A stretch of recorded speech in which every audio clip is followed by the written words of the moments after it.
আসসালামু আলাইকুম রাহমাতুল্লাহি ওয়া বারাকাতুহু।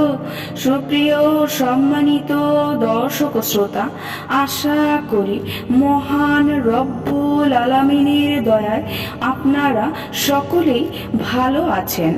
সুপ্রিয় সম্মানিত দর্শক শ্রোতা, আজকে হযরত আনাস ইবনে মালিক রাদিয়াল্লাহু তাআলা আনহু থেকে একটি ঘটনা বর্ণনা করব।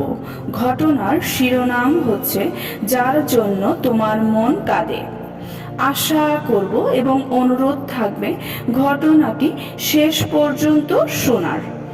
হযরত আনাস ইবনে মালিক রাদিয়াল্লাহু তাআলা আনহু বলেন, একজন লোক আল্লাহর রাসূল সাল্লাল্লাহু আলাইহি ওয়াসাল্লামকে জিজ্ঞেস করলো, ইয়া রাসূলুল্লাহ, কিয়ামত কবে হবে?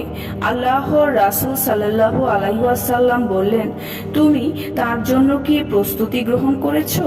সে বলল, প্রস্তুতির তো কিছুই নেই, তবে আল্লাহ পাক ও তার রাসূলের জন্য আমার মহব্বত রয়েছে। আল্লাহর রাসূল সাল্লাল্লাহু আলাইহি ওয়াসাল্লাম বললেন, তুমি তার সঙ্গেই থাকবে যার জন্য তোমার অন্তরে মহব্বত রয়েছে। আল্লাহর রাসূল সাল্লাল্লাহু আলাইহি ওয়াসাল্লামের এই কথা শুনে আমি ভীষণ আনন্দিত হলাম। আমি অন্য কোনো কিছুতে এত আনন্দিত হইনি। আমি আল্লাহর রাসূল সাল্লাল্লাহু আলাইহি ওয়াসাল্লাম, হযরত আবু বকর রাদিয়াল্লাহু তাআলা আনহু, হযরত ওমর রাদিয়াল্লাহু তাআলা আনহুকে মোহাব্বত করার কারণে আমি আশা করি তাদের সঙ্গে থাকব। বুখারী শরীফের একটি বর্ণনায় রয়েছে, জনৈক গ্রাম্য ব্যক্তি আল্লাহর রাসূল সাল্লাল্লাহু আলাইহি ওয়াসাল্লামের কাছে এসে জিজ্ঞেস করলো, ইয়া রাসূলুল্লাহ, কিয়ামত কবে হবে? তিনি বললেন, তোমার মঙ্গল হোক, তুমি কিয়ামতের জন্য কি প্রস্তুতি নিয়েছো? সে বলল, তেমন কোনো প্রস্তুতি নেই, তবে আমি আল্লাহ পাক ও তার রাসূলকে মহব্বত করি। আল্লাহর রাসূল সাল্লাল্লাহু আলাইহি ওয়াসাল্লাম বললেন, তুমি যাকে মহব্বত করো তুমি তার সঙ্গেই থাকবে। হযরত আনাস ইবনে মালিক রাদিয়াল্লাহু তাআলা আনহু বলেন, এই কথা শ্রবণ করে আমি আরজ করলাম, এই সুখবর কি আমাদের ক্ষেত্রেও প্রযোজ্য হবে? তিনি বললেন, হ্যাঁ, তোমাদের ক্ষেত্রেও প্রযোজ্য হবে। এ কথা শ্রবণ করে সেদিন আমরা ভীষণ আনন্দিত হলাম।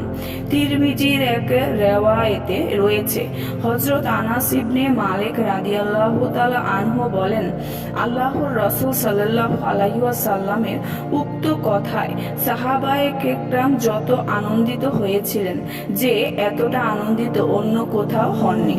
জনৈক ব্যক্তি আরজ করল, ইয়া রাসূলুল্লাহ, একজন অন্যকে নেক আমল করার দরুন মহব্বত করে, কিন্তু সে নিজে নেক আমল করে না, এই লোকেও কি যাকে মহব্বত করে তার সঙ্গে থাকবে?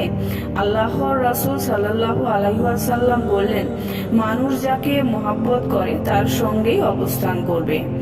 সুপ্রিয় সম্মানিত দর্শক শ্রোতা, আজকের ঘটনাটি এই পর্যন্তই। ঘটনাটি যদি ভালো লেগে থাকে অবশ্যই চ্যানেলটি সাবস্ক্রাইব করবেন, লাইক করবেন, কমেন্ট করবেন এবং বেশি বেশি শেয়ার করে দিবেন। সবাই ভালো থাকবেন। আল্লাহ হাফেজ।